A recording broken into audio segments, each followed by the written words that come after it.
Is it self-sabotage, or is it imposter syndrome, or is it something else?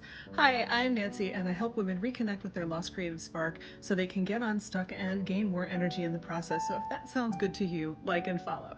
So I have this comment that says, can you describe what you mean by being comfortable with success? I don't know if this is me or not.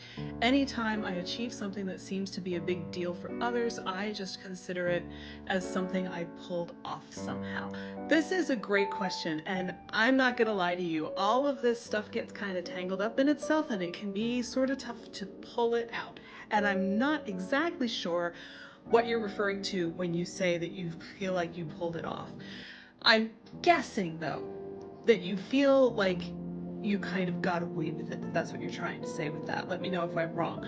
But if I'm right, that sounds like imposter syndrome to me, which is when you succeed at something, but you have this lurking suspicion that any day now somebody's going to figure out that you're actually a fraud, that you don't know what you're doing, that you don't belong up there on that stage with those people or whatever it is that your thing involves, and that it's all going to come crashing down. And I want to tell you, imposter syndrome is incredibly common.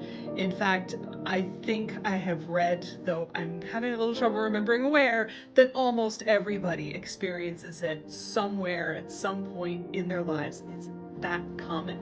It's not you, it's just the feeling like we haven't arrived and we haven't earned the thing that we've got yet, when in fact, it's almost always true that we have.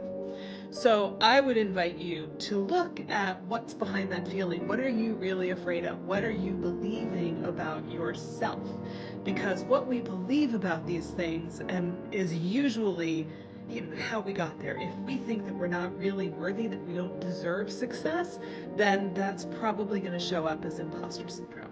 As for your other question, being more comfortable with disappointment than success is really about this situation where you're so used to being disappointed that the idea of success barely even registers for you. And that's why the question that I asked on the last video is so powerful. If you have trouble imagining going home to celebrate your success with your parents, you probably picked up their comfort with disappointment and made it your own without even realizing that it happened, because that's what happens with parents and kids. So comfort with success is being able to accept success and say, hey, yeah, I did the thing.